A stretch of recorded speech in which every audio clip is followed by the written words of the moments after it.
Welcome back dito sa channel natin. Andito tayo ngayon sa may Arca South Terminal. Temporary pa lang yung terminal dito. Kapag naitayo na, yung TTEX ililipat na doon sa bagong terminal kapag naitayo na. Anyway, meron na palang free shuttle dito sa Arca South. Every 30 minutes ang alis ng shuttle tapos iikot sa buong Arca South. Mas okay na mamasyal dito sa ngayon dahil hindi ka na mahirapan na maglakad. Napakalawak din kasi ng Arca South, nasa 72 hectares. Makikita natin dito sa eastern side ang Trine Enterprise Plaza, isang bagong premium office building, malapit na yung matapos. At ang bagong headquarters ng MDC o Makati Development Corporation, ang development company ng Ayala Land. Delayed pa rin ang construction dito sa bagong Arca South Lifestyle Mall.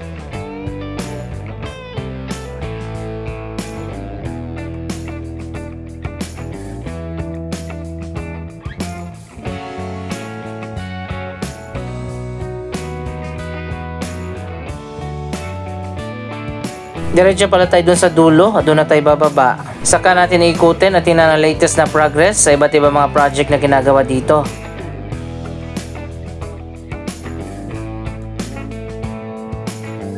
Dito sa bandang likod, ang dami ng mga residential condominium na natapos na. May mga resident na rin na nakatira dito.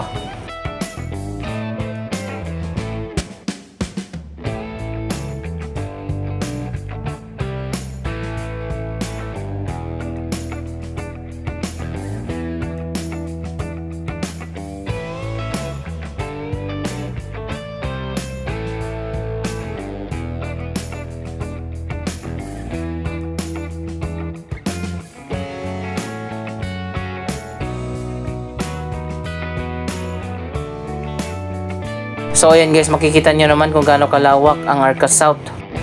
Dito naman sa gitna, ang dami pa mga bagong projects na ginagawa. Pasensya na kayo, nagre-reflect ang salamin dito sa shuttle at kitang kita yung kamay ko dyan.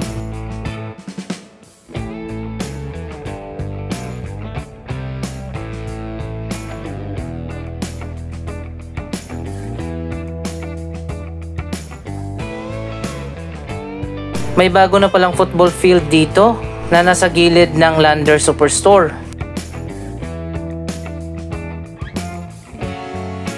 Ayan guys, dito itinayo yung bagong football field. Kaso sarado pa ito sa ngayon dahil under construction pa.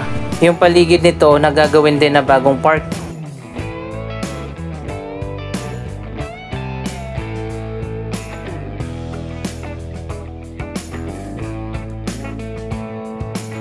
May designated na station pala o stopover ang shuttle. Doon ka lang pwedeng sumakay at bumaba.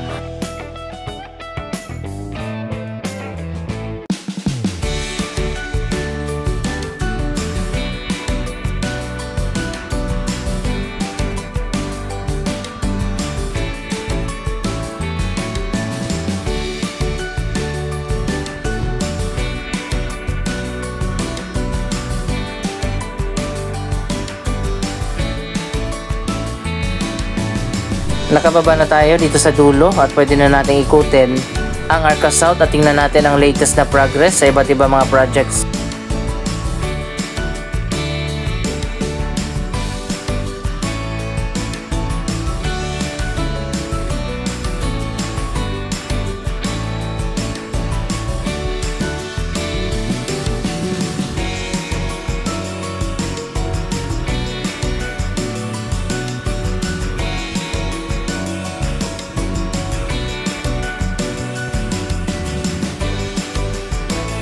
Dito sa dulo, ang financial center area, iba't ibang mga office buildings na ang naitayo na dito.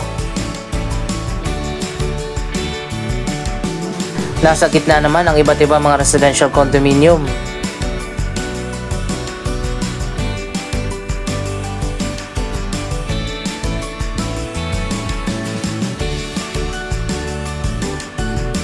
Malawak ang areas na dedicated para sa pedestrian lane, bike lane at walkway.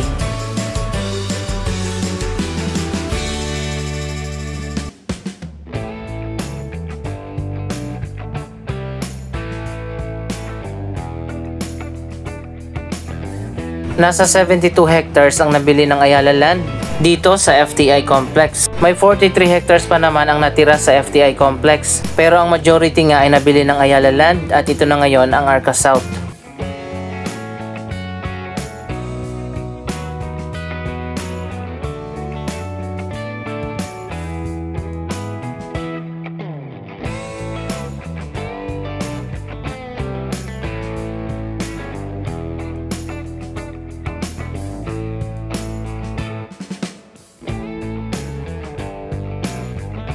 Mga luxury residential condominium ang ginagawa sa ngayon. May height limit din yata dito, kaya makikita naman natin pantay-pantay lang ang height ng mga buildings.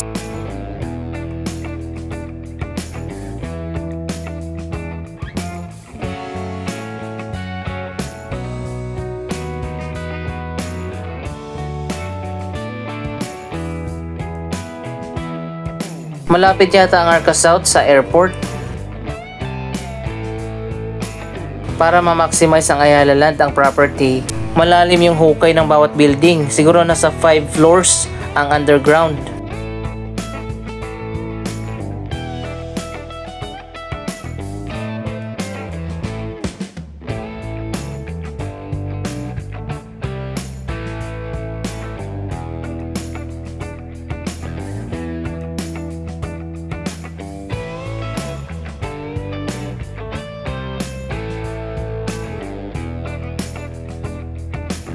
Konti lang ang tao ngayon dito sa Arca South dahil Sunday tayo pumunta, pero meron pala mga bantay dito.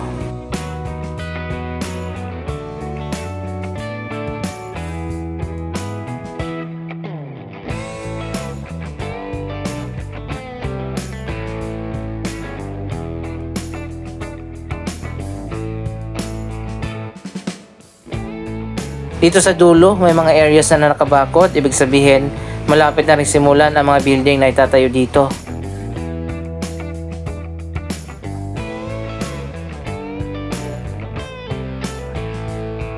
Ang sarap siguro mag-jogging dito.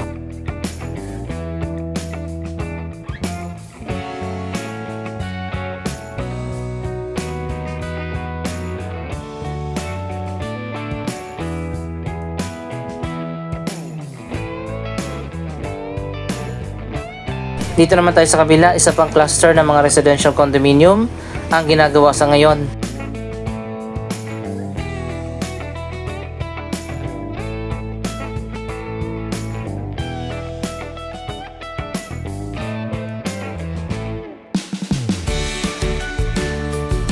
Malapit na rin pala itong matapos.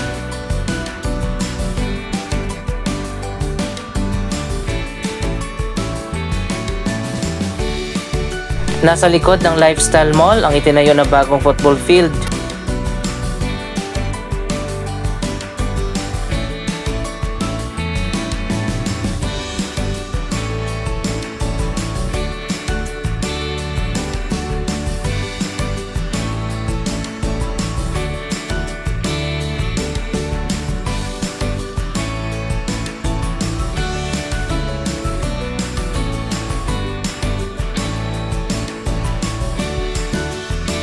Sa gitna ng mga condominium ay may mga park.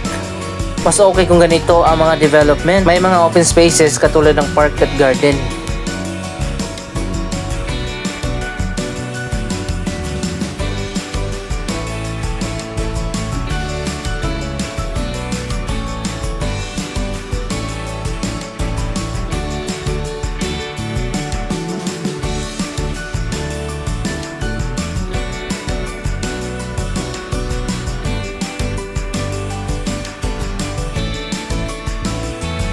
Dito rin sa kabilang side, malawak yung mga linear park sa pagitan ng mga residential building.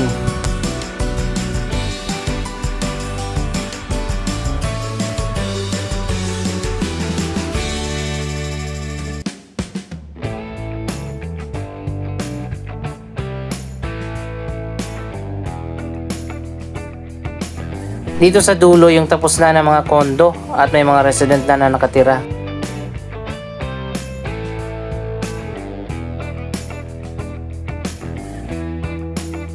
Nandito rin sa likod ang Healthway, ang pinakaunang cancer care hospital dito sa ating bansa.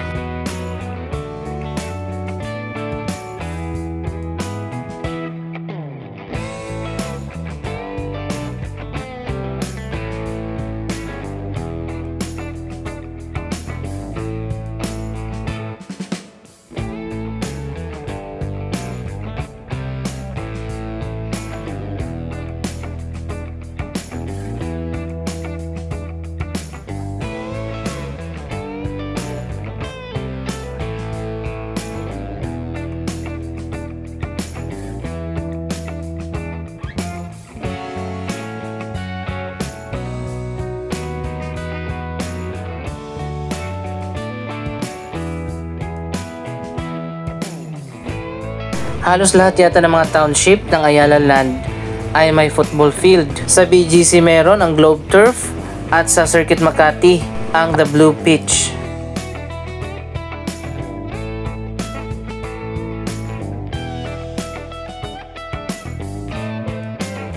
Nagbukas na rin dito ang Lander Superstore at meron na rin gasoline station.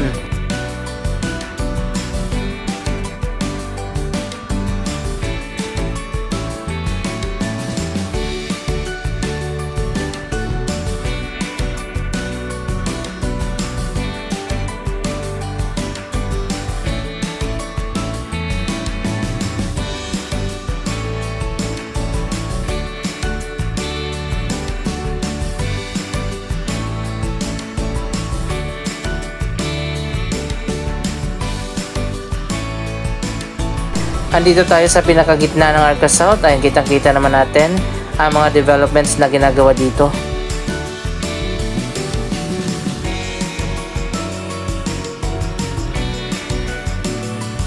Dito sa site na to, isang office building pa lang ang naitayo.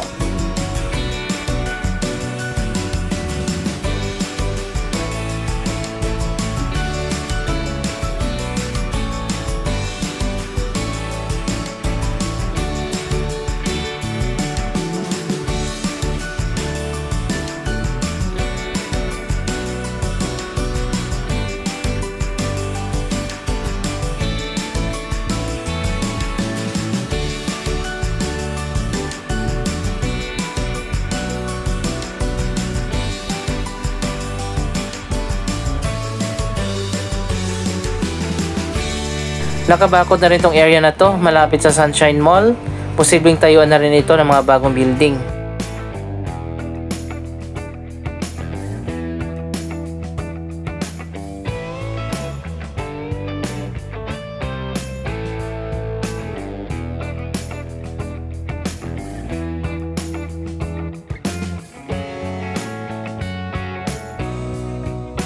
So ayan guys, inikot talaga natin ang buong Arca South.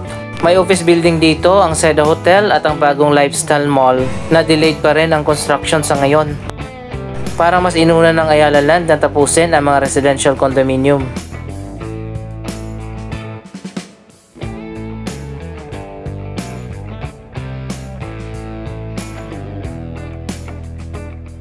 Ang ganda pala nitong bagong Ayala Mall kapag natapos na.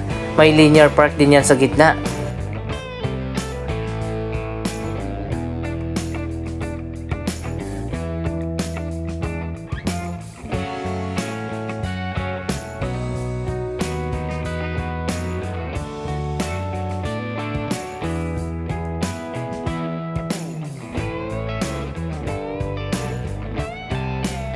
Abangan pa natin ang iba pa mga projects na itatayo dito sa mga susunod na taon.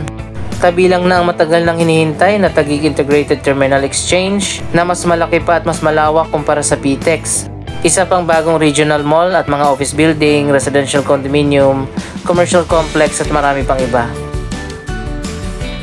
Parang hindi yata kasama ang Sunshine Mall sa nabili ng Ayala Land. Ayan, makikita naman natin itong nakabakod na area. Sana ma-revive itong Sunshine Mall na ngayon ay 2 floor na lang yung occupied. Kanina may mga aso, meron din mga stray cats dito. Ito na ngayon ang sitwasyon dito sa loob ng Sunshine Mall. Ilan na lang ang natira ng mga lumang mall dito sa Metro Manila. Isitan Recto na lang at Evercotesco sa may Commonwealth at itong Sunshine Mall. Anyway, anong masasabi nyo sa mga bagong development dito sa Arca South? Mag-comment lamang dyan sa baba ng inyong mga reaksyon.